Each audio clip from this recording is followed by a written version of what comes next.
capítulo de número 18. Deve ter algum outro lugar aí.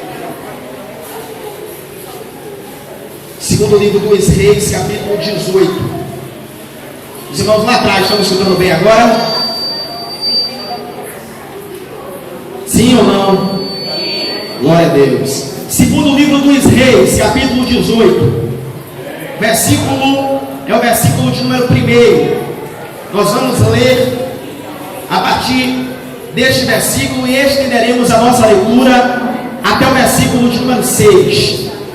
Logo após vamos ler um outro texto, que é o texto de Zacarias, capítulo 8. Mas nesse momento abra apenas segundo livro dos Reis, capítulo de número 18. Quem encontrou, diga: hoje eu vou sair daqui com a minha vitória. Aleluia. E sucedeu que no terceiro ano de Oséias, filho de Elá, rei de Israel, começou a reinar Ezequias, filho de Acais, rei de Judá. Tinha 25 anos de idade quando começou a reinar, e 29 anos reinou em Jerusalém. E era o nome de sua mãe Abi, filha de Zacarias. E fez o que era reto aos olhos do Senhor, conforme tudo o que fizera Davi seu pai. Este tirou os altos e quebrou as estátuas, e deitou abaixo os bosques, e fez em pedaços a serpente de metal que Moisés fizera, porquanto até aquele dia os filhos de Israel lhe queimavam incenso e lhe chamavam Neustã. O Senhor Deus de Israel confiou, de maneira que depois dele não houve seu semelhante entre todos os reis de Judá, nem entre os que foram antes dele, porque se chegou ao Senhor e não se apartou dele. Abra comigo a sua Bíblia agora, o livro do profeta Zacarias, no capítulo de número 8, a partir do versículo de número 3. Zacarias capítulo 8, versículo 3. Para a fácil localização, você abre o livro de Mateus, você volta 2 livros e encontrará o livro do profeta Zacarias. Zacarias capítulo 8, versículo de número 3. Gostaria que após essa leitura, se possível for, você permanecesse com a sua Bíblia aberta para entender aquilo que Deus deseja falar conosco nesta manhã. Zacarias 8, versículo 3 diz assim: assim diz o Senhor, voltarei para Sião e habitarei no meio de Jerusalém, e Jerusalém chamar-se-á a cidade da verdade, e o monte do Senhor dos exércitos, monte de santidade. Assim diz o Senhor dos exércitos: ainda nas praças de Jerusalém habitarão velhos e velhas, levando cada um na mão o seu bordão, por causa da sua muita idade. E as ruas da cidade se encherão de meninos e meninas que nelas brincarão. Quem pode dar glória a Deus pela leitura? Maravilha, maravilha. Meus irmãos podem sentar, muito obrigado. Eu vou descer aqui, a gente ficar mais perto. Glória a Deus. Quantos ainda estão desejosos de ouvir a voz de Deus?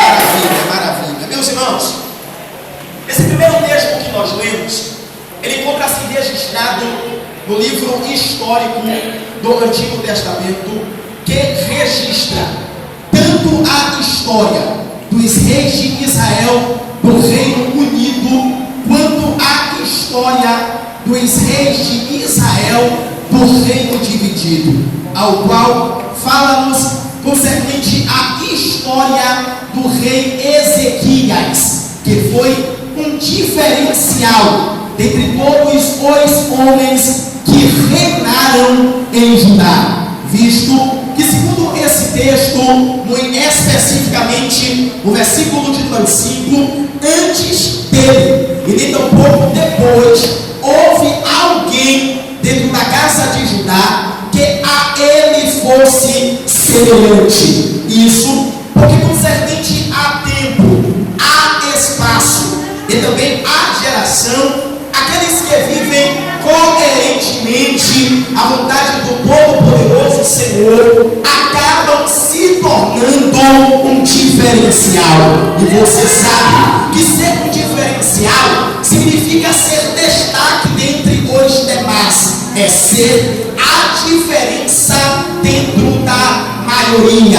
A Bíblia, ela está cheia de personagens que foram diferenciais dentro da sua geração, como é o caso de Jabes ou Jabez, que segundo a Bíblia foi o mais ilustre dentre os seus irmãos.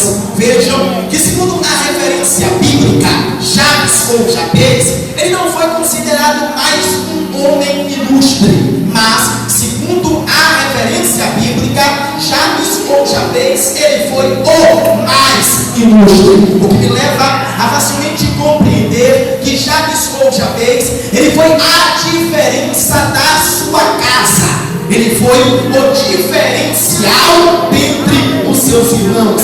Mas aquilo que levou Ezequias a ser considerado um diferencial dentre todos os homens que reinaram em Judá foi o simples fato dele ter sido aquele que tirou a idolatria de dentro de Judá, tendo em vista que ele foi aquele que fez em pedaços a serpente de metal que Moisés havia feito, e até aqueles dias estava sendo adorada pelo povo, porque um espaço onde parece todos amarem a idolatria, ou desejam ser idólatras, aqueles que abrem mão, aqueles que rejeitam a idolatria, com certeza podem ser considerados como diferenciais, pois a idolatria deriva-se de dois vocábulos latins que são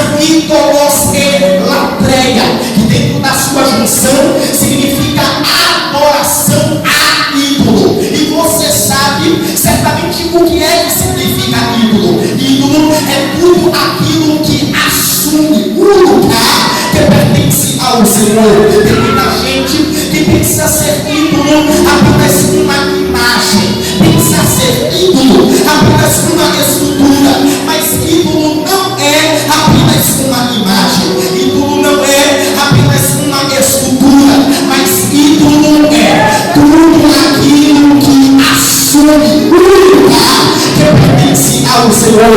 Tem muita gente que tem se prostrado diante da idolatria, e não é porque tem se prostrado diante de uma imagem, não é porque tem se prostrado diante de uma escultura, mas é porque tem colocado coisas no centro da sua vida, enquanto que quem deveria estar no centro da sua vida é o Todo-Poderoso Senhor.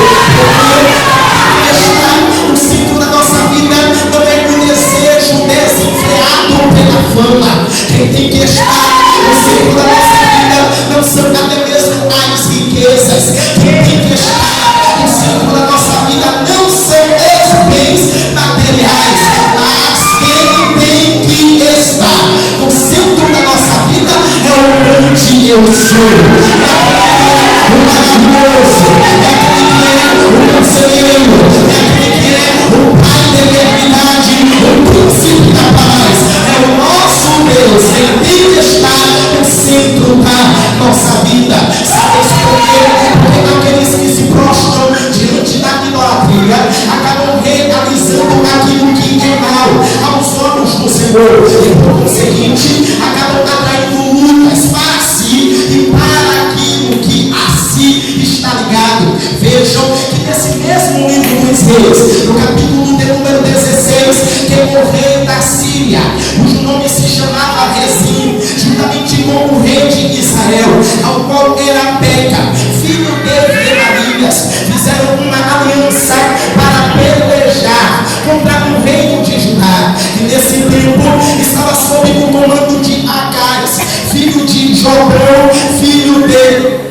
Uzias, visto que ele, Acais, o rei de Judá, estava fazendo aquilo que era mal aos olhos do Senhor, porquanto ele estava andando no caminho dos reis de Israel. Israel. E você sabe, sendo conhecedor da Bíblia Sagrada, que o caminho dos reis de Israel era sobretudo um caminho de idolatria, pois todos os reis de Israel, não no Reino Unido, mas no reino dividido, adoraram a dois bezerros que havia sido colocado, um dentro da região de Dan e o outro dentro da região de Berseba. Agora vejam que esta luta que estava se levantando contra Acaz, bem como contra aquilo que a ele estava ligado, isto era o reino de Judá, era exatamente porque ele estava fazendo aquilo que era mal aos olhos do Senhor, se enveredando pelo caminho da idolatria. Porque quem faz, quem executa, quem realiza aquilo que é mal aos olhos do Senhor, se enveredando pelo caminho da idolatria, acabam atraindo lutas para si.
for a presença de Deus.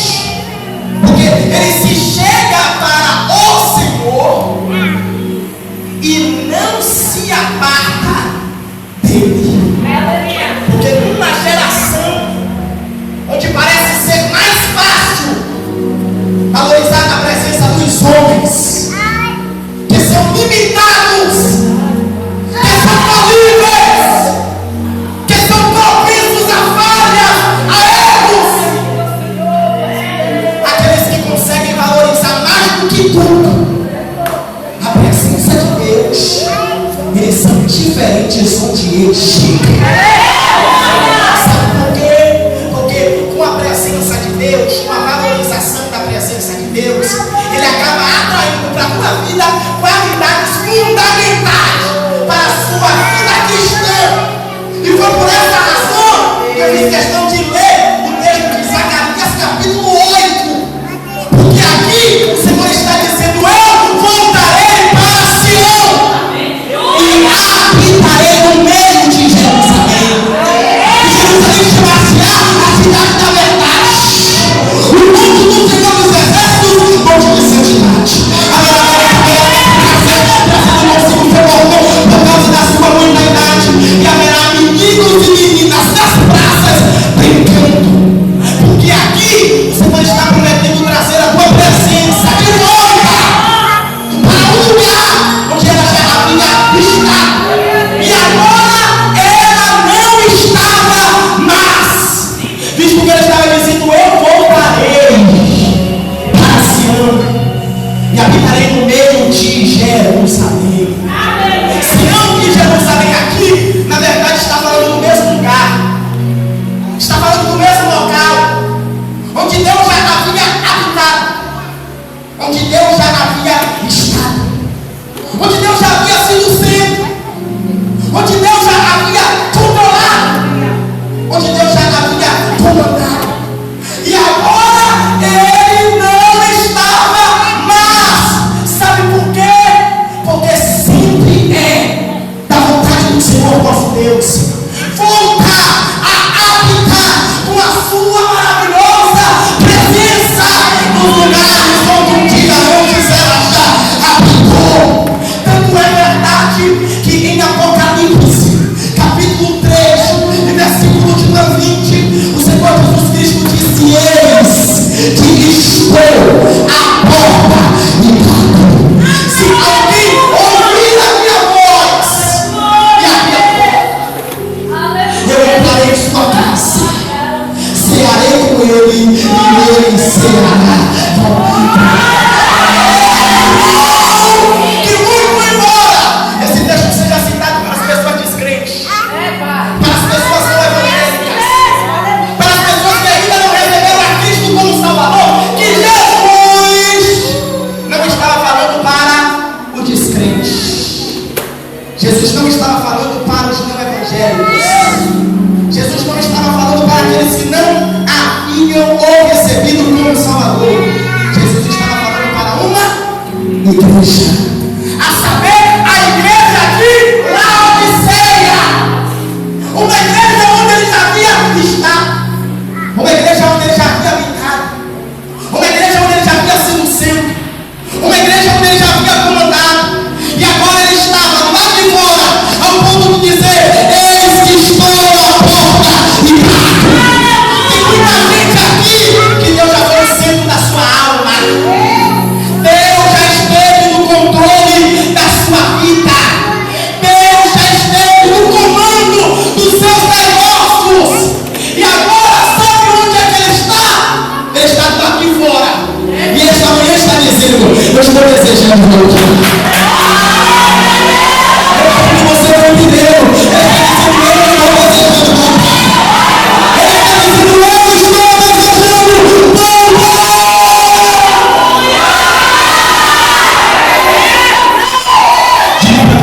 Jesus está desejando voltar ao centro da nossa vida. Ele está desejando voltar a ser o centro da nossa vida.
velhas. Quem está entendendo a voz de Deus, diga amém.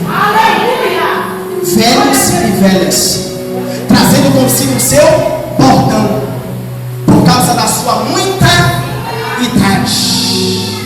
Quando o texto fala de velhos e velhas nas praças, trazendo consigo o seu bordão por causa da sua muita idade, ministro, o que o texto está falando é que a presença de Deus traz longevidade.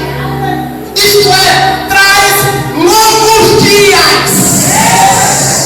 Porque quem tem a presença de Deus não nasce para viver e morre no meio da estrada. Quem tem a presença de Deus não nasce no ministério e morre no meio do caminho. Quem tem a presença de Deus nasce para viver e vive dias longos. Dias longos, eu falei, dias longos com essa presença. Você não vai morrer nesse deserto. Você não vai morrer nessa dificuldade. Você não vai morrer nessa diversidade. Deus está te dizendo que há longos dias para você viver. Você vai viver, você vai viver, você vai viver, você vai viver, você vai viver, você vai viver, você vai viver.